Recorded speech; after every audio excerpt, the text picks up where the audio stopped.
I came home late that night. Another exhausting shift, another quiet drive back, but this time something felt off the second I stepped through the front door. There was a smell of wine lingering in the air and a strange hush in the house. My wife, Lisa, was sprawled on the couch, drunk, with her hair in disarray. The wine bottle was nearly empty on the coffee table, and as I moved closer, I noticed something that made my stomach churn, a few angry red scratch marks on her back. "Rough night?" I asked, trying to keep my tone casual, but my pulse was already racing. Lisa looked at me lazily, too intoxicated to even react. She shrugged, her eyes half-lidded, and mumbled something incoherent. For the past few months, things had been off between us, but I couldn't quite put my finger on what. Sure, she had been distant, more on her phone, distracted during dinner, and working late more often than usual. I told myself it was work stress, that she was just tired. But now, with the wine, the scratches, and the dazed expression, I couldn't ignore the warning signs anymore. Something wasn't right. Something was seriously wrong. I clenched my fists and tried to keep it together, but the doubt was gnawing at me, relentless.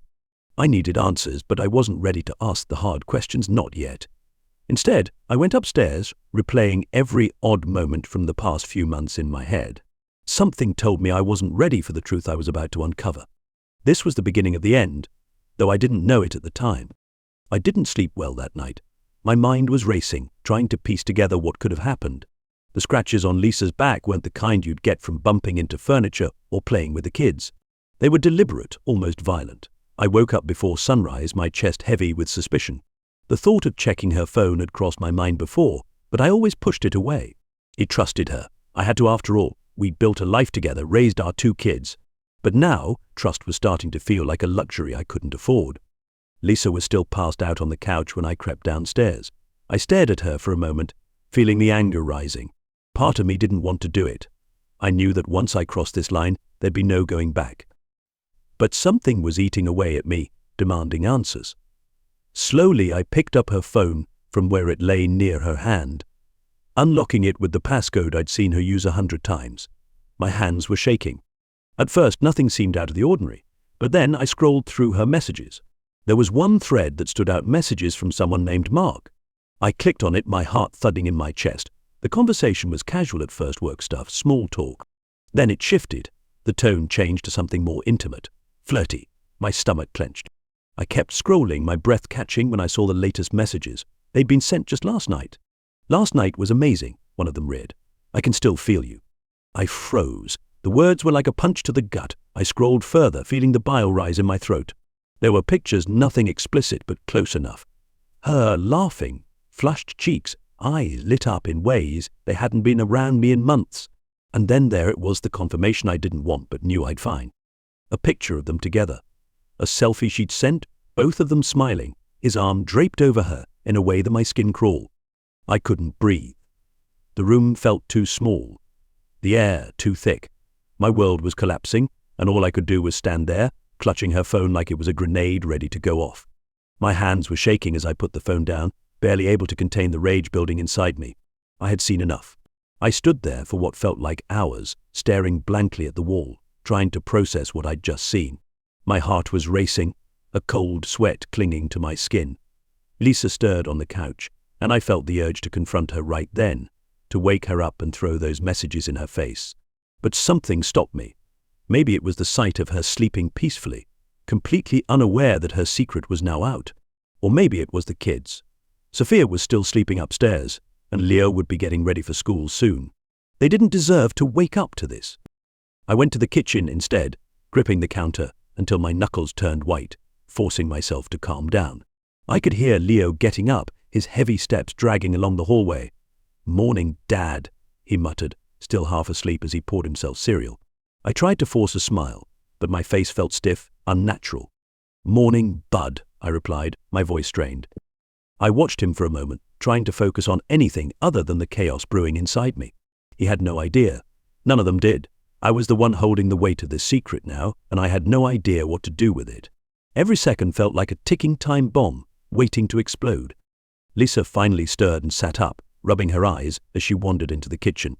She looked disheveled, her hair a mess, but there was something off in the way she smiled at Leo. It felt forced, fake, like she was wearing a mask. I watched her closely, wondering how long she'd been wearing that mask around me. "Rough night?" I asked, casually, hiding the venom in my voice. She didn't look at me, just grabbed a glass of water and nodded. "Yeah, sorry. A few too many drinks with the girls," she mumbled, taking a long sip. The lie slipped out so smoothly, as if it was nothing. I gritted my teeth, feeling the anger flare up again. I wanted to scream, to demand she tell me the truth, but I couldn't not in front of Leo. I had to bide my time. Once Leo left for school, I followed her upstairs. She barely made it to the bedroom before I cornered her, the words spilling out before I could stop them. I saw the messages. "Lisa, I know about Mark." She froze, her face draining of color, eyes wide with shock. This was it, the moment everything shattered. Lisa stood there, frozen, her face pale as she absorbed my words. For a moment, it was like time stopped. I could hear my own breathing, heavy and strained, as I waited for her to say something, anything. But she just stared at me, wide-eyed, like a deer caught in headlights. "Mark, what are you talking about?" she finally muttered, her voice shaky, but I could see the fear creeping into her eyes. She knew exactly what I was talking about. "Don't play dumb, Lisa. I saw the messages. I saw the pictures," I spat, stepping closer, my voice rising. The anger I'd been holding in was boiling over now. "You've been lying to me. For months, haven't you? While I've been out working, you've been screwing around with some kid from work." Her hands trembled, and she shook her head slowly, backing up until she hit the edge of the bed. "It's not what you think," she stammered, her voice barely above a whisper. "It was just a mistake. It didn't mean anything." "A mistake?" I laughed bitterly. "You call months of sneaking around behind my back a mistake? And what about the scratches on your back? Was that part of the mistake too?" Her eyes widened in shock. She instinctively reached for her back, as if she hadn't realized the marks were there. She opened her mouth to speak, but no words came out. She knew she was caught, and no excuse could save her now. "I trusted you," I continued, my voice thick with rage. "I gave everything to this family, and this is what you do to me. How long, Lisa? How long have you been seeing him?" Tears welled up in her eyes, and for a second I saw a flicker of guilt, but it wasn't enough. Not nearly enough to make up for the betrayal. It just happened," she whispered, her voice cracking. "I didn't plan it, I swear. He was just there, and things got out of hand." Out of hand. I roared, stepping even closer. "Do you even hear yourself? You've been lying to me for God knows how long, and now you want to act like it was just some harmless fling. I saw the way you looked at him in those pictures. Don't tell me it meant nothing." She broke down then, covering her face with her hands as sobs racked her body. But I felt nothing. No sympathy, no pity, just cold, seething anger. "I need the truth, Lisa, all of it," I demanded, my voice like ice, "or we're done." Through her sobs, she finally choked out the words I already knew were coming. "It's been going on for 6 months. 6 months. I felt like someone had sucker punched me. The weight of those words hit me harder than I thought possible. 6 months of lies, of deceit, of her smiling at me, sharing a bed with me, and pretending everything was fine. I stood there, staring at her, barely able to keep my fists from shaking. 6 months, I repeated, my voice hollow. "While I was working extra shifts, while I was taking care of the kids, you were sneaking off with him." Lisa wiped her tears, her hands trembling. She nodded, unable to meet my eyes. "I'm so sorry. I didn't mean for it to happen. It was a mistake, a horrible mistake." I laughed, the sound bitter and broken. "A mistake? 6 months isn't a mistake, Lisa. It's a choice. You made the choice to cheat on me, over and over again." She tried to reach for me, her eyes pleading. But I stepped back, disgusted. The touch that once brought me comfort now felt like poison. Don't touch me," I snapped, my voice sharp enough to cut. "You lost the right to do that."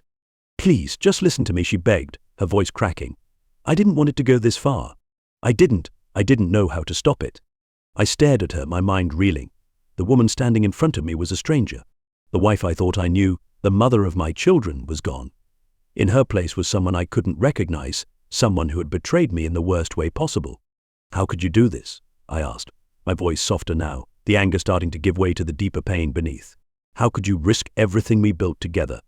Our family, our kids, how could you do this to them?" That's when I saw her flinch. It wasn't me she was afraid of hurting. It was them, Sophia and Leo. The kids were the only thing that seemed to shake her out of the fog she'd been living in. "I didn't want to hurt them," she whispered, her eyes filling with fresh tears. I thought I could keep it separate, that they wouldn't have to know." "Well, they're going to know now," I said coldly. "You think I can hide this from them? What do you want me to tell them when they ask why everything is falling apart? That their mother was off screwing some kid from work? She winced at my words, but I didn't care. She needed to feel the pain she had caused. I needed her to understand the depth of the destruction she had brought into our lives. "Are you in love with him?" I asked, my voice barely above a whisper. It was a question I didn't want to ask, but I had to know. I had to hear it. Lisa shook her head violently. "No, God, no, it wasn't like that. It was just an escape. I wasn't happy, and I didn't know how to fix things between us. I was scared to tell you, scared of losing you, but I swear it didn't mean anything. I wanted to believe her. I wanted to believe that this was something we could fix, that we could find a way to move past it. But the truth was, something inside me had already shattered. Trust, once broken, doesn't come back easily, and I wasn't sure if I could ever look at her the same way again." "You weren't happy?" I repeated, my voice rising again. "So instead of talking to me, instead of trying to fix things, you decided to destroy everything? How is that supposed to make sense?" She was sobbing now, her whole body shaking, but I felt numb. The anger had burned through me, and now there was only coldness left. "I never wanted this," she cried. "Well, congratulations," I said, my voice dripping with sarcasm. "You did a damn good job anyway." I turned away from her, walking to the window, staring out at the street. I could hear the faint sound of kids playing in the distance. Laughter carried on the breeze. It was strange, how the world just kept turning, even when mine had stopped. "What do we do now?" Lisa asked behind me, her voice small and broken. I didn't answer right away. I didn't know the answer. Part of me wanted to walk out, to leave her and never look back. But the kids, I couldn't just abandon them, no matter how much I wanted to escape this nightmare. "We can't stay together," I said finally, my voice low and steady. "You've destroyed too much. I don't know if I can ever forgive you for this, and even if I could, I don't think I want to." Lisa let out a small, choked sob. "What about the kids? What do we tell them?" "We'll tell them the truth," I said, turning back to face her, "that we're separating. I won't tell them about the affair, not yet. They don't need that on top of everything else. But they'll know it's over between us." She nodded, wiping her tears, her whole body trembling. "I'm sorry," she whispered again, but it didn't matter anymore. I walked past her, my heart feeling heavy and numb at the same time. I stopped at the doorway, glancing back at her one last time. "We'll figure out the rest later," I said, my voice flat. "But for now, I'm done." And with that, I left the room, the house, and everything we once had behind me. I didn't know what the future held, but I knew one thing for sure: nothing would ever be the same again.